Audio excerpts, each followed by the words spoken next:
नमस्कार, मैं हूं प्रियंका शर्मा। जी न्यूज में आप सभी का स्वागत है। दोपहर के 1 बज चुके हैं और सबसे बड़ी खबर के साथ हम शुरुआत करेंगे। काबुल से 130 भारतीयों को लेकर भारत का ग्लोबमास्टर विमान गुजरात के जामनगर में पहुंच चुका है।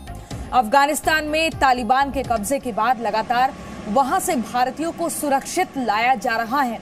हम आपको विमान के अंदर की तस्वीरें दिखा रहे हैं, ये आप देखिए।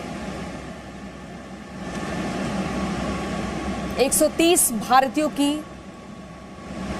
वापसी हुई है, वतन वापसी। भारत पहुंचे ग्लोबमास्टर के अंदर की तस्वीरें, और ज्यादातर ऐसा लग रहा है जैसे ये सभी एक चैन की सांस ले रहे हैं और अब किसी तरह का कोई डर नहीं है, कोई भय नहीं है। अब एक सुरक्षित जगह पर बस पहुंचने वाले हैं और एक लंबी थकान के बाद, एक डर के बाद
अफगानिस्तान में क्या हो रहा है, पूरी दुनिया उसे देख रही है। शायद 21वीं सदी की खौफनाक तस्वीरें आज काबुल से ही आ रही हैं। कल काबुल एयरपोर्ट से आई तस्वीरें पूरी दुनिया में ट्रेंड कर रही थी, लेकिन इन सब के बीच रूस, चीन, पाकिस्तान और टर्की, ये 4 ऐसे देश तालिबान के साथ खड़े हुए दिख रहे हैं। जहां एक और काबुल में बाकी देशों ने दूतावास बंद कर दिए हैं। ये 4 देशों ने घोषणा की है कि अफगानिस्तान में अपने दूतावास बंद नहीं करेंगे।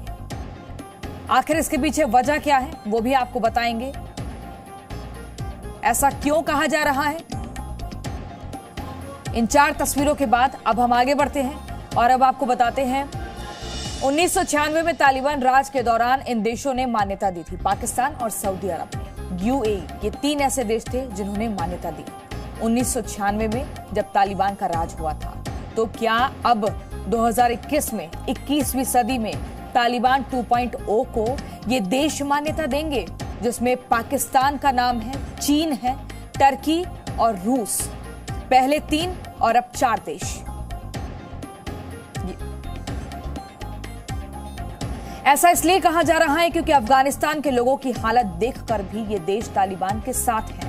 क्योंकि जानकार मानते हैं कि पहले युद्ध तेल के लिए होते थे, लेकिन अब हो सकता है कि खनिज संपदाओं के लिए दुनिया के देश आपस में लड़े, जिसकी शुरुआत अफगानिस्तान से हो चुकी है। ऐसा इसलिए क्योंकि अफगान के खनिजों का खजाना है और ये एक बड़ी वजह है कि दुनिया के सुपर पावर देश तालिबान को साथ देते दिख रहे हैं।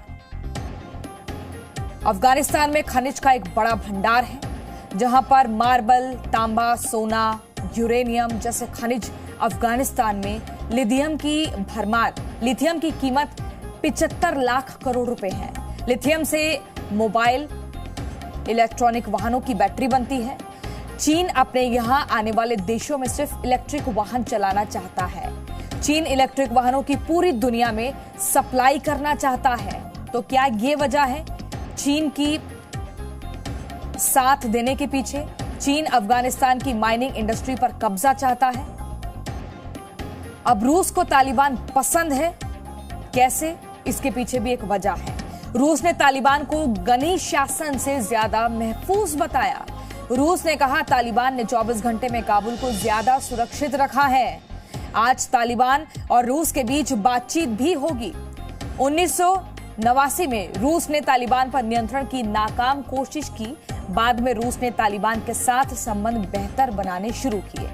पिछले 7 सालों से रूस तालिबान के समर्थन में है। रूस चाहता था कि तालिबान पूरी ताकत से सत्ता में आए, तालिबान की नई सरकार को मान्यता दे सकता है। अफगानिस्तान संकट के बीच दूतावास बंद नहीं किया है।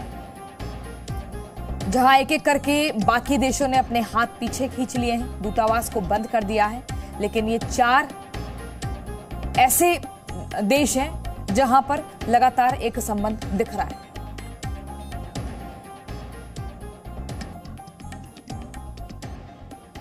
और अब आपको सीधा अफगानिस्तान में हो रही प्रेस कॉन्फ्रेंस की तरफ ले चलते हैं। So the number of Indian nationals, unfortunately, our Indian nationals do not register themselves. Okay. Yes, sir. Though we keep sending out advisories that, especially in countries like Afghanistan, where political situations can change, it is important that Indian citizens register themselves with the Indian embassies, so that in times like this, we can extract them, whether or not, they may be willing at that time, because sometimes they don't pay enough attention, they get complacent. So there are some individuals there we know of, at least, I would say, well, I know personally of at least 5 or 6, but there are, the figures sometimes that are quoted to us, and there could be 40 to 50, but that is not something that I will stand by officially, because we don't have it as a registered person on our database. Yes. What was the situation? 130 भारतीयों की वतन वापसी हुई है। काबुल से उन्हें लाया गया है और जामनगर में जैसे ही विमान ने लैंड किया, उसके बाद प्रेस कॉन्फ्रेंस में हम आपको सुनवा रहे थे। मिनिस्ट्री ऑफ एक्सटर्नल अफेयर्स की तरफ से लगातार नजर रखी जा रही है, मॉनिटरिंग की जा रही है। जैसे जैसे संपर्क हो पा रहा है उन भारतीयों से जो वहां फंसे हुए हैं, तुरंत कोशिश हो रही है इवैक्यूएशन की। हमारे संवाददाता मनीष शुक्ला हमारे साथ जुड़ गए हैं। मनीष, जिस तरीके से 130 भारतीयों की अब वापसी हो चुकी है, जामनगर में ये विमान लैंड किया और उसके बाद प्रेस कॉन्फ्रेंस हमने सुनी, क्या मौजूदा स्थिति है? अब अगली जो उड़ान है, जो विमान वहां पर पहुंचेगा, क्या पूरा स्केड्यूल है? देखिए प्रियंका, अभी के वक्त में जामनगर से इस एयरफोर्स के जो ट्रांसपोर्ट प्लेन है उसको हिंडन आना है, गाज़ियाबाद के हिंडन एयरबेस पर, क्योंकि इस प्लेन के अंदर आईटीबीपी के काफ़ी जवान हैं। आपको मालूम है कि जो हमारे कंसुलेट्स हैं अफ़गानिस्तान में और एम्बेसी है, उसकी इंटरनल सिक्योरिटी आईटीबीपी करती है। तो ये करीब 100 जवान हैं जिनको वापस लाया जाना है और ये शिफ्ट में आ रहे हैं। दूसरी बड़ी बात कि इसके अंदर डिप्लोमेटिक जो मिशन हमारा है उसके जुड़े लोग हैं और कुछ लोकल्स हैं, कुछ बिजनेसमैन हैं। ये कहा जा रहा है कि और भी कई ऐसे एयरफोर्स की फ़्लाइट होगी, क्योंकि पहले एयरफोर्स जो है ये फोकस कर रही है कि वो जो भी गवर्नमेंट ऑफिशियल्स हैं, डिप्लोमेट्स हैं, उनको पहले लाया जाए और उसके बाद सिविलियंस के लिए फ़्लाइट शुरू की जाए। एक और बात आपको जानने की यहाँ आपको बता दें कि अफ़गानिस्तान के अंदर जो अफ़गानी लोग हैं और ख़ास तौर पर सिख और हिंदू बड़ी तादाद में, उनके अंदर पैनिक की सिचुएशन है। वो जल्दी से जल्दी भारत आना चाहते हैं और इसीलिए आपने देखा कि आज सुबह के वक्त में गृह मंत्रालय ने अनाउंस किया कि वो इमरजेंसी ई कैटेगरी वीज़ा शुरू कर रहे हैं। जी जी, इस वीज़ा को लेकर भी हम जानकारी लेंगे और साथ ही सिविलियंस का जो आपने जिक्र किया है, उनको लेकर कुछ स्केड्यूल तय है, कुछ ये कि कब वहां पर पहुंचेगी और किस तरीके से संपर्क किया जाएगा, क्योंकि कुछ हम ऐसे भी सोशल मीडिया पर वीडियोस देख रहे हैं जिसमें लोग लगातार संपर्क करने की वहां से कोशिश कर रहे हैं, उनके परिवार वाले यहाँ परेशान हैं, लेकिन कैसे वहां से यहाँ आना होगा? बिल्कुल प्रियंका, तो कल आपने तस्वीरें देखी काबुल इंटरनेशनल एयरपोर्ट की। दुनिया भर के वहाँ पे जो एयरक्राफ्ट खड़े हैं और यूरोपियन देश हो चाहे अमेरिकन हो, वो बड़ी संख्या में प्रायोरिटी दे रहे हैं अपने स्टाफ्स को वहाँ बाहर निकालने के लिए। तो विंडो वहाँ मिलता है, विंडो बता दिया जाता है कि आपको 6 घंटे बाद या 5 घंटे बाद किस देश को कितने देर के लिए विंडो मिल रहा है, यानी वो अपने फ़्लाइट्स को लैंड कर सकते हैं या वहाँ से ऑपरेट कर सकते हैं। तो ये विंडो पे डिपेंड करेगा कि किस तरीके से कितना फास्ट रेस्क्यू ऑपरेशन होगा। तो जाहिर तौर पर जब हमारे ऑफिशियल्स वहाँ से वापस आ जाएंगे तो जो सिविलियंस हैं उनको लाया जाएगा। कई इंजीनियर्स हैं, कई वहाँ पर जो सिविल इंफ्रास्ट्रक्चर में जो लोग काम कर रहे हैं उनको लाए जाने की बात है और कोशिश यही हो रही है कि 300 के करीब ऐसे लोगों की लिस्ट तैयार की गई प्रियंका, जो हिंदू और सिख कम्युनिटी से लोग हैं जो इमरजेंसी के तौर पर आना चाहते हैं। उनको डर है कि उनके ऊपर अटैक हो सकता है। कई अफगानी ऑफिशियल्स हैं जो अफगान आर्मी के पार्ट रहे हैं, उनको भी डर है कि कहीं उन पर हमला हो जाए, तो एक एक करके उनको सिक्योरिटी के आधार पर कंसीडर किए जा रहे हैं उनके एप्लीकेशन, और फिर उनको लाया जाएगा।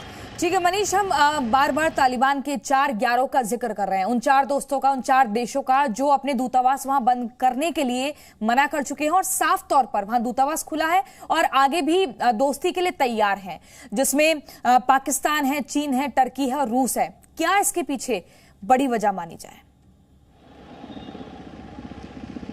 तो देखिए, जहाँ तक आप रशिया और अमेरिका की बात कर रही हैं, तो दोनों देशों में एक लंबा इतिहास रहा है कोल्ड वार का, वर्चस्व की लड़ाई है। यही रशिया है जो अफ़गानिस्तान में जो बुरी तरह मात खाया था, और ये कहा जाता था कि तालिबान ने उस दौरान एक कब्रगाह बना दिया था रशियन आर्मी का।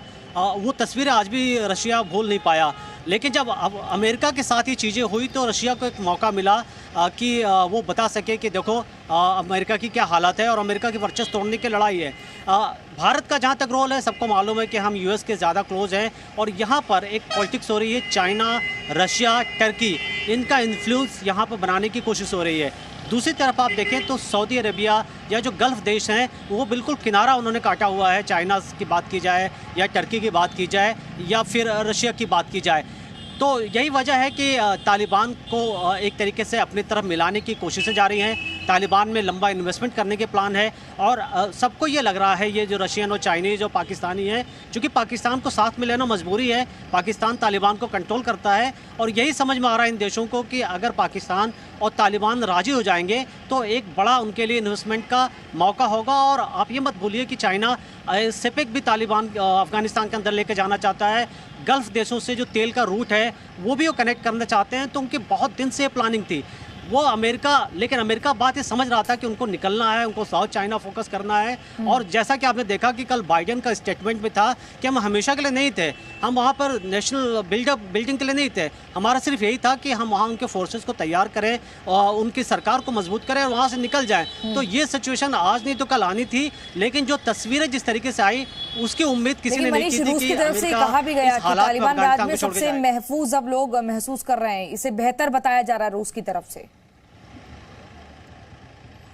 और खौफनाक तो देखिए अभी 5-6 दिनों पहले चाइना जी हाँ बिल्कुल, देखिए अभी कुछ दिनों पहले चाइना के फॉरेन मिनिस्टर ने बाकायदा तालिबान के रिप्रेजेंटेटिव के साथ मीटिंग की और फ़ोटो दिखाई, उनकी फ़ोटो खिंचवाई। और हमेशा जो भी फॉरेन मिनिस्टर्स होते हैं वो एक ऑफिशियल, एक जो मान्यता प्राप्त देश होते हैं उन्हीं के रिप्रेजेंटेटिव के साथ इस तरीके से ऑफिशियल बातचीत करते हैं, फ़ोटो रिलीज़ करते हैं। तो जाहिर तौर पर चाइना और रूस लगातार ये कोशिश कर रहे हैं कि वो ठीक है मनीष, आपके पास आएंगे, इस बात को यहीं से फिर पूरा करेंगे। हम इस बीच अपने दर्शकों को सुनवा देते हैं कि अमेरिका के राष्ट्रपति जो बाइडेन ने आज क्या कुछ कहा मुख्य तौर पर।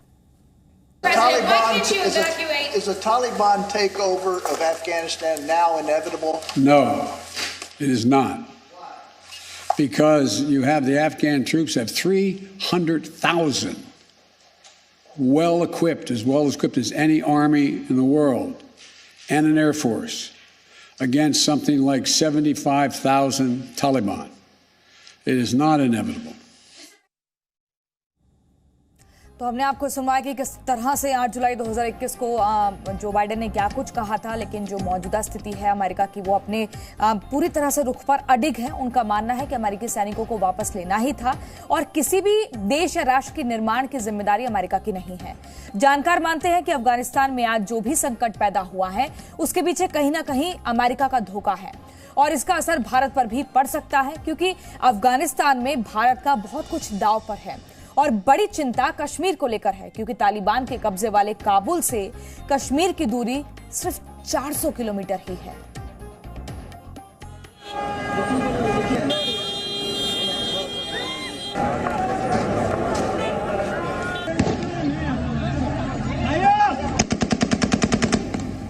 रविवार को काबुल एयरपोर्ट पर फायरिंग,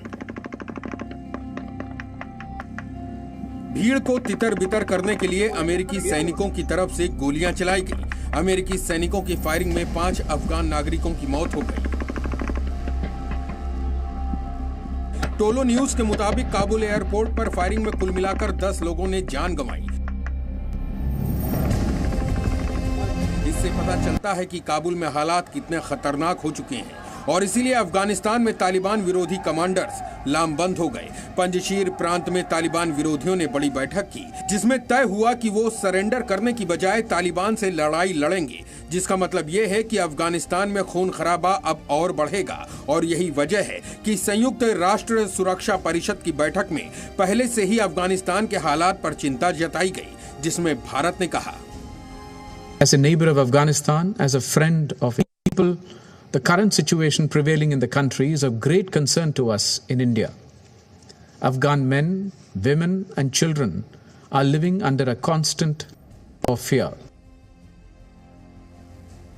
भारत की चिंता न सिर्फ इंसानियत और मानवाधिकारों को देखते हुए वाजिब है, बल्कि इसलिए भी बड़ी है क्योंकि भारत अफगानिस्तान में 400 से अधिक छोटे बड़े प्रोजेक्ट में शामिल है। हेरात प्रांत में 42 मेगावाट का hydro power project Salma dam Bharat की मदद से बन रहा है। तालिबान का दावा है कि सलमा डैम के आसपास के इलाकों पर अब उसका कब्जा हो गया है। वहीं कश्मीर से उस काबुल की दूरी महज 400 किलोमीटर ही है, जहां इस वक्त तालिबान क्रूरता की हदें पार कर रहा है। Presenting B News app, available on Google Play and App Store. Download it now.